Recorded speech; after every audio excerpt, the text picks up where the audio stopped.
damos la bienvenida al ex viceministro del Interior, al doctor Diego Fuentes. Lo ponemos en pantalla dividida a nuestro invitado. ¿Cómo está, doctor? Gracias por aceptar este diálogo aquí en Ecuador en Directo. Bienvenido.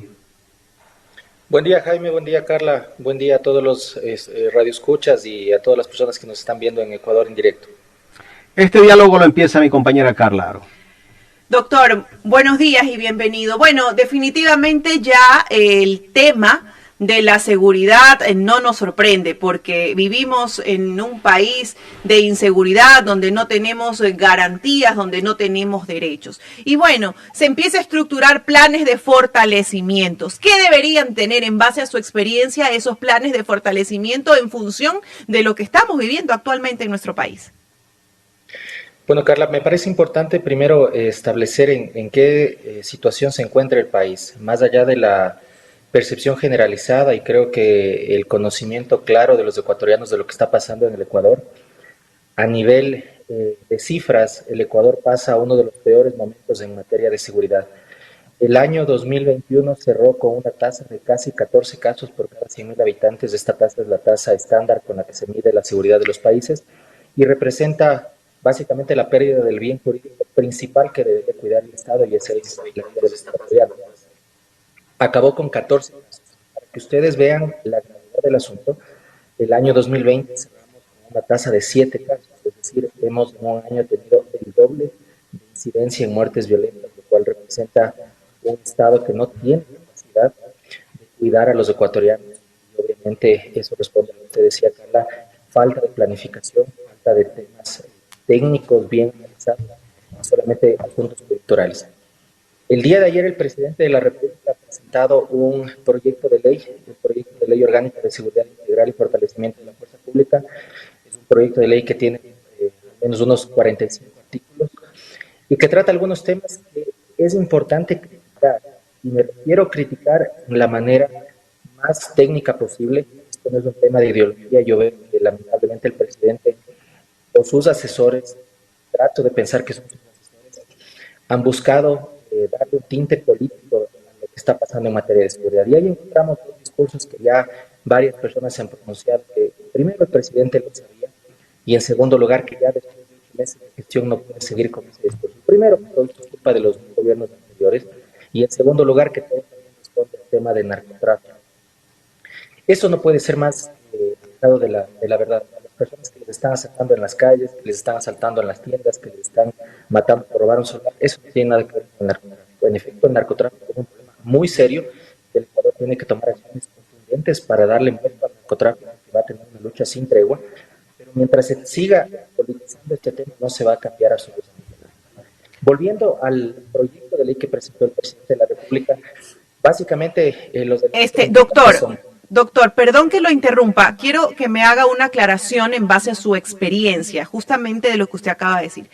Los robos, ¿no? En las calles de las ciudades no tienen nada que ver con el narcotráfico. Pero usted nos corrige si nosotros estamos equivocados. Dentro de las cárceles hay grupos delincuenciales que también tienen de la parte de afuera, o sea, en las ciudades esos grupos que envían a robar, o sea, que piden y que manifiestan que tienen que entregarles dinero o ciertas cantidades de dinero. Entonces también hablamos de una mafia en ese sentido.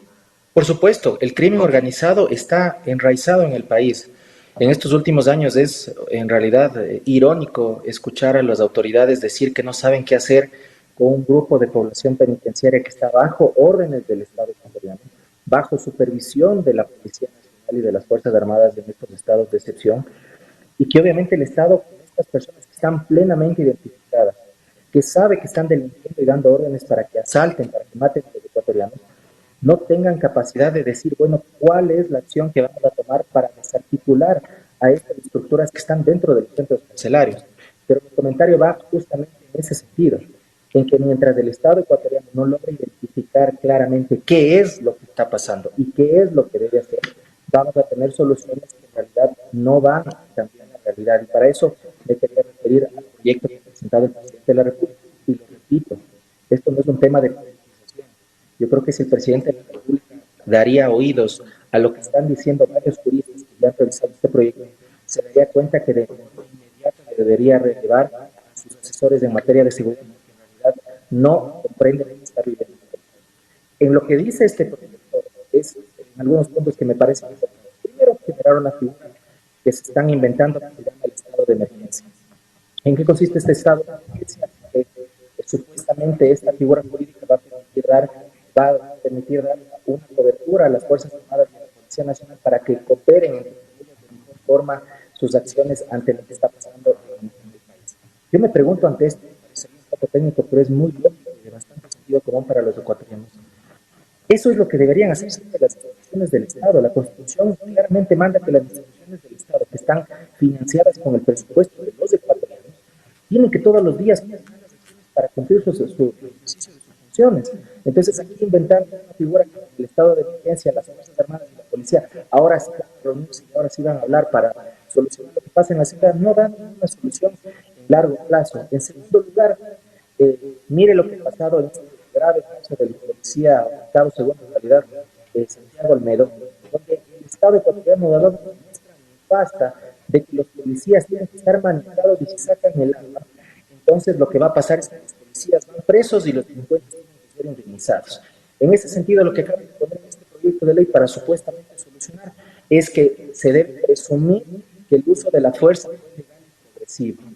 Yo también me pregunto para la concesión del presidente de la República, eso ya está en la Constitución, toda persona que está investigada por un delito se presume inocente. El policía Santiago Olmedo, que fue investigado por la policía, fue investigado por la Fiscalía, tiene la presunción de inocencia garantizada en la Constitución de la República. No es que necesita de una norma legal adicional que le permita al fiscal o al juez conocer que él se presume inocente hasta que le declaren culpable.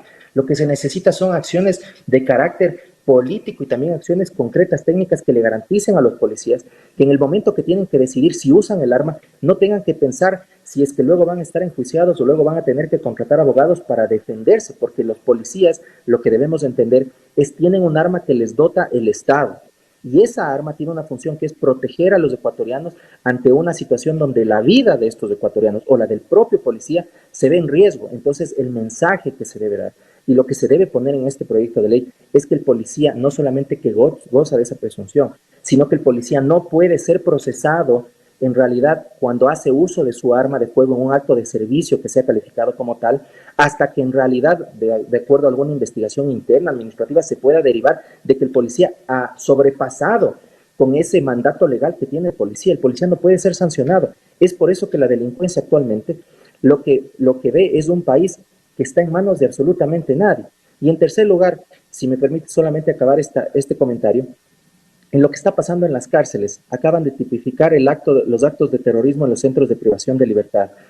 Yo insisto, parece que los asesores del presidente de la República están totalmente desconectados de la realidad. El artículo 366 del Código Orgánico Integral Penal ya cataloga y tipifica el terrorismo. Establece claramente cuáles son las conductas que se adecúan en el terrorismo. Entonces, ponerle que ahora hay terrorismo y hay terrorismo en las cárceles, eso no va a cambiar absolutamente nada. Lo que se necesita es presupuesto claro y asignado para la policía para que pueda recuperar las motos que están parqueadas, los patrulleros que están parqueados, las UPCs que están cerradas, para que los policías tengan armas y municiones, tengan chalecos antibalas, para que los policías tengan técnicas de investigación especial para interceptar comunicaciones del crimen organizado y sobre todo para que la policía vuelva a estar en el territorio cuidando de los ecuatorianos.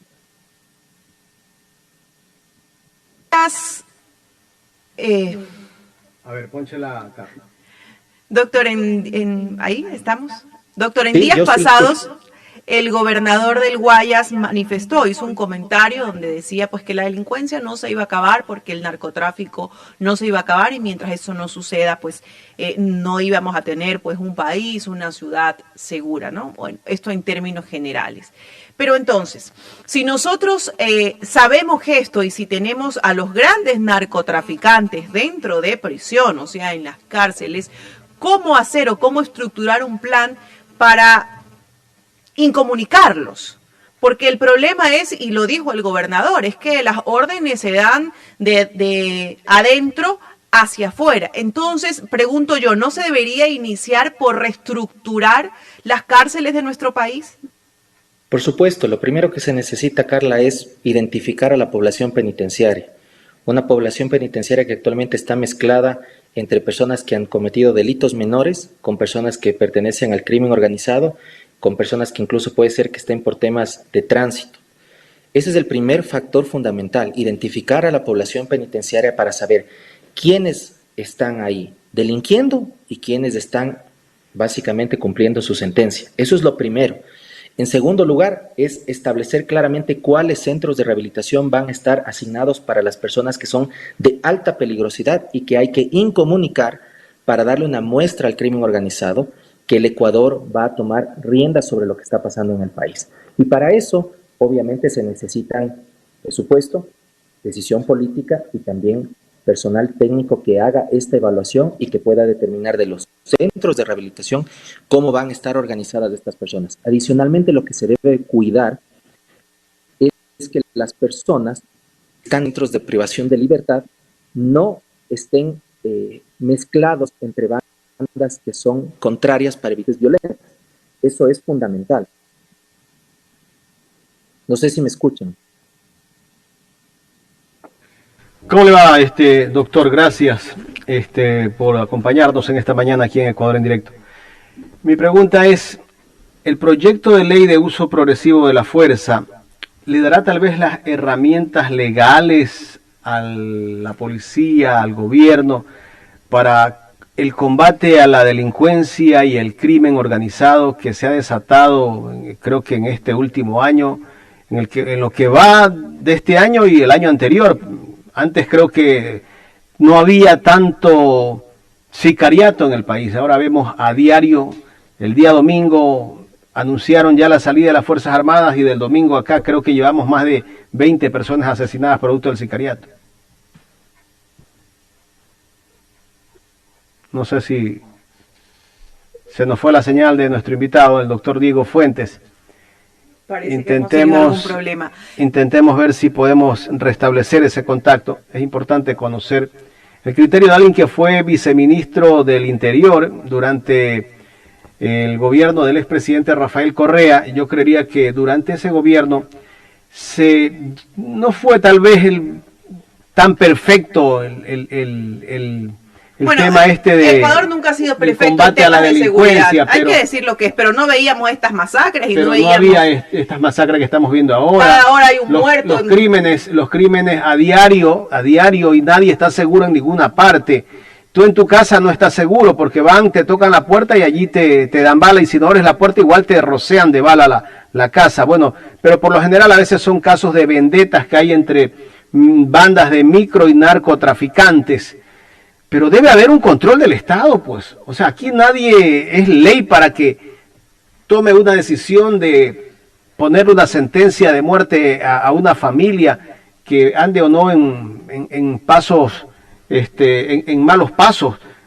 Aquí está el Estado para que el Estado ponga orden. Lamentablemente, en este momento, a veces pensamos que el Estado no está cumpliendo su rol que debe cumplir, Carla. Pero mi querido licenciado de la Cruz, ¿no? Envían un proyecto de ley justamente como lo decía el ex viceministro, ¿no? Con quien conversamos, vamos a tratar de volver a comunicarnos con él. Pero bueno, han definitivamente encontrado el problema, ¿verdad? Van a atacar de fondo esto porque, bueno, proyectos y leyes y reformas que al fin de cuentas no sirven para nada. Entonces yo quiero ver dónde está el plan de reestructuración de las cárceles. Ya está el presupuesto, ya se está ejecutando, ya se están haciendo esas acciones dentro de la penitenciaría. Como lo decía el ex viceministro, ya identificaron, ya hicieron una identificación de la población penitenciaria para poder separarlos, para poder incomunicarlos, porque el problema, señores, es que ellos están comunicados como que si estuvieran en su casa. Y a veces creo que tienen mejor atención adentro. Ah, por supuesto. Los jefes de las bandas. Póngalo en pantalla al invitado. Doctor, se nos fue la señal lamentablemente, en todo caso ya la... Lamentablemente se fue la señal, pero en todo caso lo que les decía es lo que acaba de mencionar Carla, ¿no? Lo fundamental aquí es saber primero, ya hicieron la clasificación de las personas privadas de libertad, ya tenemos claridad de cuál es el delito que han cometido, ya tenemos claramente definido cuál es la banda a la que pertenecen. Todo eso es lo fundamental que se debe hacer para clasificar a las personas, y luego lo que me refería antes de que se corte la comunicación es incomunicarlas. Hay que incomunicar a las personas que están privadas de libertad, y eso es tan sencillo como que en este proyecto de ley se hubiese establecido que sean las propias telefónicas las que tengan que determinar los mecanismos para que la señal celular quede inhabilitada en los centros de rehabilitación. Eso es lo que hacen en la gran mayoría de países. Solamente así vamos a establecer el primer paso, incomunicar al crimen organizado dentro de las cárceles. Y luego tenemos que trabajar en cómo modernizamos y le damos presupuesto a la policía para que haga su trabajo en las calles con los delincuentes que quedan todavía sueltos. Pero con recetas que tienen, incluso a mí me parece hasta jocoso, que tienen, son planificadas sobre la película de los Avengers, como ha dicho el gobernador Guayas. Eso no va a pasar más allá de la coyuntura. Lamentablemente, insisto, los ecuatorianos nos estamos acostumbrando a dos temas que son muy graves, sobre todo cuando se habla en materia de seguridad. El primero, que lo ha reconocido ayer el presidente, que él ha dicho que él no garantiza que pueda ganar la guerra contra el narcotráfico y la guerra contra la inseguridad. Es decir, ya nos están diciendo que básicamente el problema está así y así puede ser que quede. Y en segundo lugar, mientras los ecuatorianos nos acostumbremos a respuestas que son coyunturales. Obviamente el día de ayer han hecho todo un evento para presentar este proyecto de ley, pero espero yo que puedan los analistas y otras personas que entienden de seguridad revisar este documento para darse cuenta que ahí solo hay un poco de documentos que tienen textos vacíos que no van a dar la solución que necesitamos los ecuatorianos. Doctor, yo le decía en la pregunta, que lamentablemente se nos fue la señal, que este proyecto de ley de uso progresivo de la fuerza tal vez será la herramienta que el gobierno estaba buscando para el combate a la delincuencia y el crimen organizado, porque el gobierno siempre que habían este tipo de noticias como las que tuvimos el fin de semana anterior y que esto desató de que el gobierno preste más atención y le pida la renuncia a la comandante general de la policía, Tanya Varela. ¿Usted cree que este proyecto de ley tal vez le va a dar las herramientas o tal vez no tiene las herramientas en este momento el Estado para combatir a la delincuencia? Jaime, yo creo que el principal problema de la policía actualmente es en su fuero interno, ¿puedo o no puedo usar el arma de fuego? Obviamente ahí hay antecedentes que son muy graves que inclinan la balanza a que el policía diga no debo usar mi arma de fuego. Eso es a lo que me refería con el caso del cabo segundo Santiago Olmedo, donde él, por hacer uso del arma que le da el Estado en un acto de servicio, en donde está defendiendo a una persona que está siendo violentada en su integridad y en sus bienes, él hace el uso del arma de fuego y la respuesta del Estado, me refiero al Estado como todo lo que corresponde al Estado, la función judicial, la fiscalía, es que el policía tiene que irse preso por haber hecho uso de su arma. El tema del uso progresivo de la fuerza ya está normado, ya está claramente establecido cuáles son los preceptos que tiene que considerar un policía antes de usar el arma de fuego. Si obviamente hay una agresión inmediata, si hay proporción entre lo que él hace contra lo que él está tratando de repeler y obviamente otros conceptos de carácter técnico que están puestos en el documento. Para las personas que estamos fuera de ese momento, de ese instante en donde el policía hace el uso del arma de fuego, nosotros podemos generar todo un gran debate académico si es que el policía o el cabo segundo Santiago Olmedo usó el arma cumpliendo absolutamente todos estos parámetros. Pero lo que sí debemos de estar claros es que es el policía, son los policías los que están en la calle arriesgando la vida para combatir a la delincuencia, son los que tienen que tomar esa decisión. Y obviamente aquí, por si acaso, cuidado, esto no es un discurso de que los policías salgan a tirar bala a donde puedan, no. Es el asunto de que los policías salen en un país que está caotizado y secuestrado por el crimen organizado y donde el Estado debe darle garantías al policía de que si él usa el arma de fuego, no puede ser sujeto a una investigación fiscal hasta que al menos por parte de asuntos internos de la propia policía se haya establecido que ha excedido estos parámetros internos y doctrinarios del uso de la fuerza, porque el rato que al policía le abren una investigación, primero queda estigmatizado por todo el país, porque obviamente se hace un asunto de interés nacional.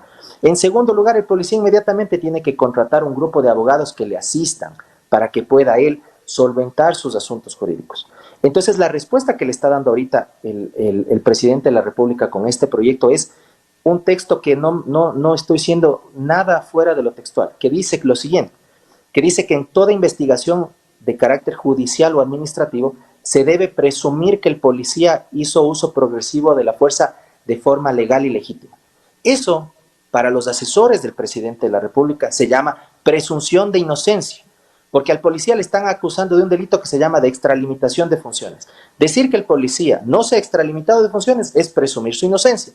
Eso está garantizado en la Constitución desde el año 2008 y está garantizado como un precepto de derechos humanos mundial, en donde no se necesita que nadie vuelva a poner en ninguna ley que a uno se le presume inocente hasta que un juez le dictamine lo contrario. No, lo que se debe dictaminar es que los policías, cuando hacen el uso del arma de fuego en un acto de servicio, en un tema que no tenga que ver obviamente con carácter de orden público, porque algunas personas decían, pero es muy peligroso ese concepto porque los policías podrían abrir fuego en una manifestación. No, esto tiene que ser claramente delimitado para el uso del arma de fuego en actos de violencia criminal, no de temas de protesta ni de control de orden público, donde el policía tiene que entender otros estándares de medición del uso progresivo de la fuerza. Pero si un policía ve a una persona amenazando con un arma a otra y se encuentra con dos personas adicionales que están armados o que pueden hacerle daño a él o a otra persona, el policía es básicamente mandarle a la muerte, decirle al policía que no haga uso del arma de fuego. Entonces, eso es lo que se debe considerar en la ley. A mi punto de vista,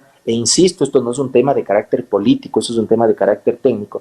Esta ley no le está dando el respaldo que requiere la policía y por lo tanto yo creo que tendremos una asamblea analizando un proyecto de ley, pero mientras tanto los índices y las cifras seguirán como están actualmente. Doctor, en el caso del policía Olmedo, ¿usted no cree que tal vez pudo haber un uso excesivo de la fuerza? Porque los delincuentes ya estaban sometidos, habían dejado lo robado, pero sin embargo el policía Olmedo pues les propinó varios tiros por la espalda a estos delincuentes. Mire, Jaime, yo en ese tema soy respetuoso de los casos concretos. Como le decía yo en mi comentario, todas las personas que conocemos de este evento podemos sentarnos a analizarlo desde el evento concreto y desde el evento particular. Y está bien, si es que el policía Santiago Olmedo cometió algún acto de extralimitación, obviamente ese es el caso puntual de él, más allá de que obviamente el policía Santiago Olmedo no es que sacó el arma porque él quería o porque a él le gusta andar cargando un arma y le gusta andar defendiendo a los ecuatorianos. No, esa es su función y su trabajo. Si hay una extralimitación en el uso de la fuerza del policía Santiago Olmedo, obviamente eso es un tema particular. Lo que yo estoy diciendo, Jaime, es la gravedad de que por un hecho en particular se le dé una patente de corso a la delincuencia para tener a los policías maniatados, porque obviamente, Jaime, lo que nosotros debemos entender es que nosotros no estuvimos en ese momento que estuvo el policía Santiago Olmedo. Nosotros no estuvimos viviendo ese momento, esos pocos segundos donde él estaba arriesgando su vida por salvar a otra persona.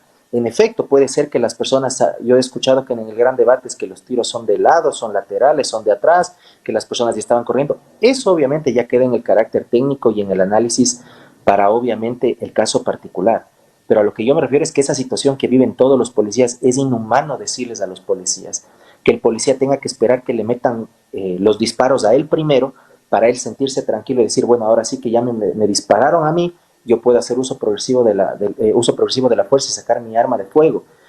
Cuidado, yo no estoy diciendo que aquí los policías tienen prerrogativa para disparar cuando ellos quieran, pero obviamente hay que entender que los policías tienen que tomar decisiones en pocos segundos y que por carácter general la ley debe respaldar a aquellos policías que están haciendo uso adecuado de la fuerza y obviamente en aquellos casos en donde existe extralimitación hay que sancionar o hay que determinar cuáles pueden ser los correctivos para aquellos policías que no han hecho el uso progresivo de la fuerza de forma adecuada. Pero el mensaje del gobierno y del Estado ecuatoriano debe ser claro en que el policía tiene un arma y que tiene toda la facultad de usarla debidamente. La verdad es que, doctor, justamente tomando sus palabras, ¿qué hubiese pasado en el hipotético caso de que hubiese sido lo contrario, ¿no? Los delincuentes se subían en la moto y en la moto sacaban el arma, se volteaban y le disparaban al policía y lo mataban. Entonces, ¿cuál hubiese sido la reacción de las autoridades, de los ciudadanos y de los medios de comunicación si la situación hubiera sido diferente? Y es que hay una cosa, toda acción trae una reacción y más allá de que sea un policía y de que, bueno, pues haya jurado la bandera de la Policía Nacional y defender a los ciudadanos y la vida de los ciudadanos, hay una especie también de reacciones que tiene el propio ser humano en ciertos eventos, ¿no? En ciertas problemáticas o en cierto tratamiento de acciones que a veces ni uno sabe cómo va a reaccionar.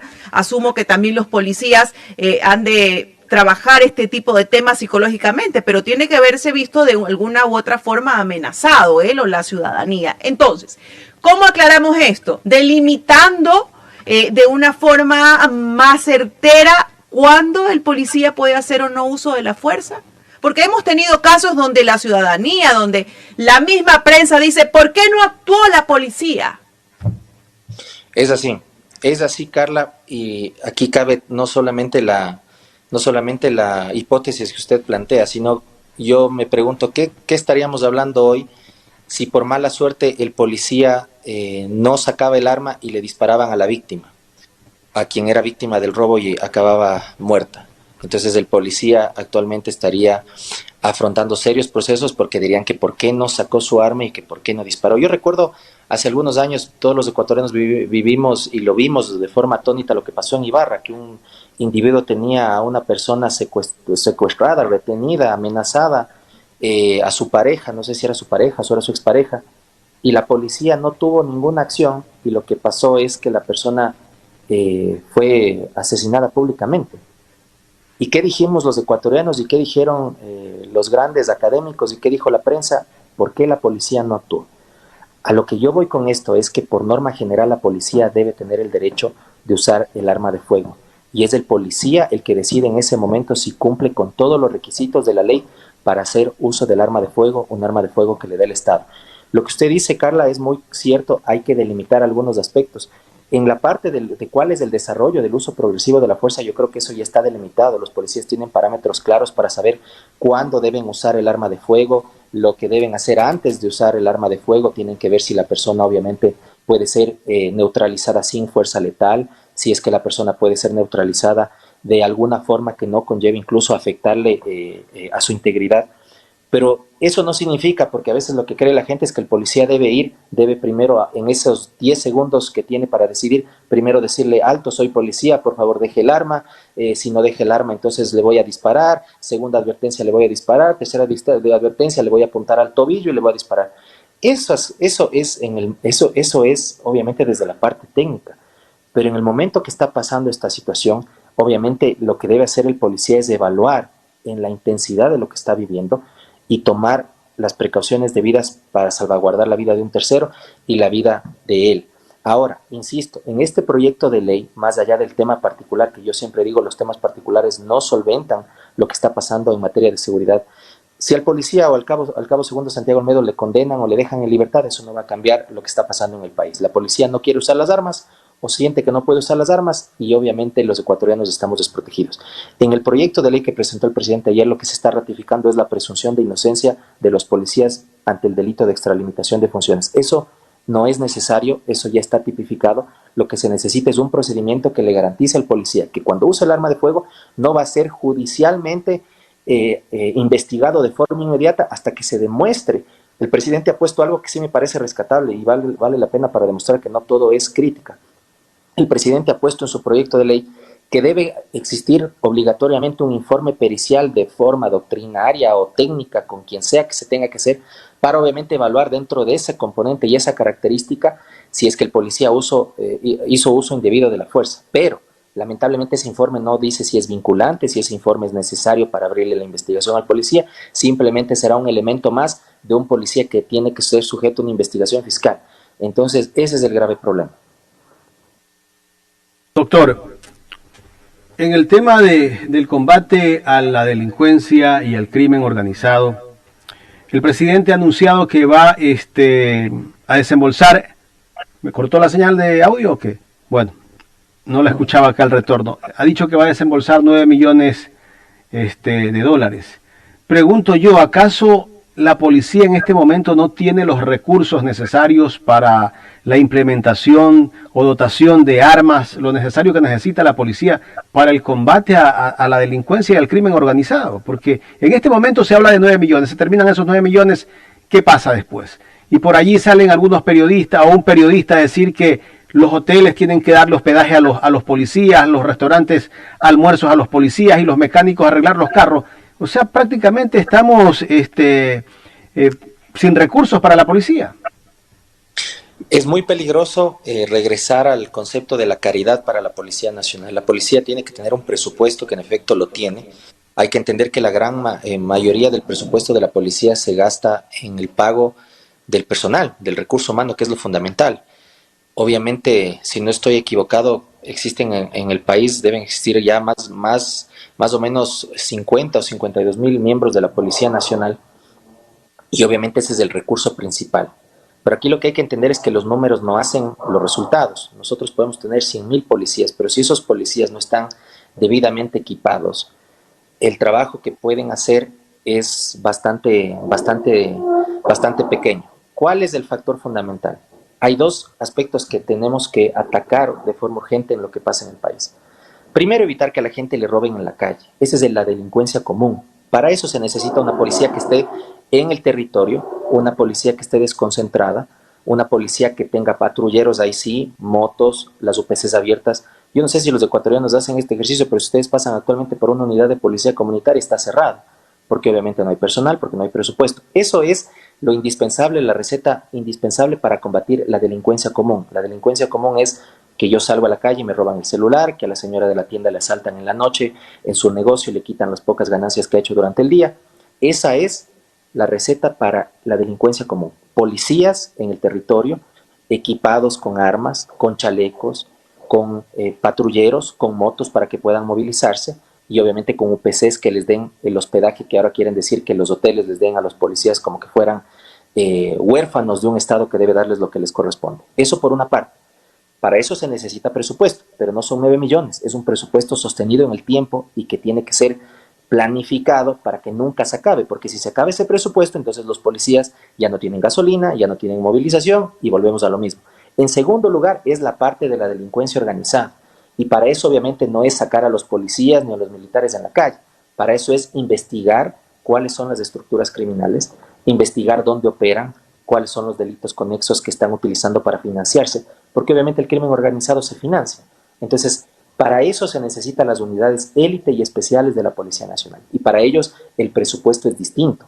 Para ellos se necesita presupuesto para herramientas tecnológicas que les pongan a la par de la vanguardia en la que está actualmente el crimen organizado, para que puedan interceptar comunicaciones, para que puedan comprar información, para que puedan entender a través de estas técnicas qué es lo que está pasando y capturar a las personas que están vinculadas al crimen organizado.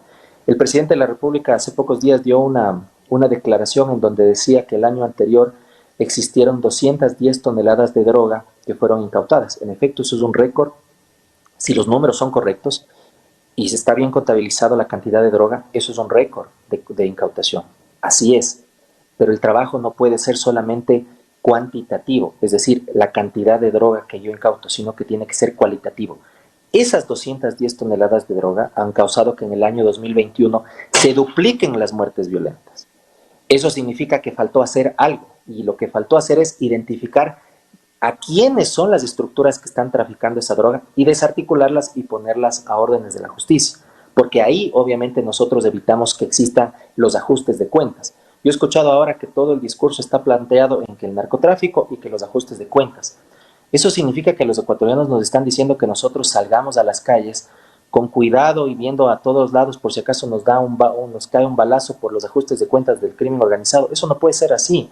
O llegar al punto en donde ayer creo que se hizo viral un video donde un miembro de la Policía Nacional, seguramente por la orden de alguna persona sin criterio, decía en un megáfono que las personas guarden sus celulares, que salgan sin cartera, que no usen, básicamente que no den papaya, como dice el término coloquial, para que no le roben. ¿Qué está pasando con la policía? ¿Qué está pasando con el país? ¿Qué está pasando con el abandono de la seguridad?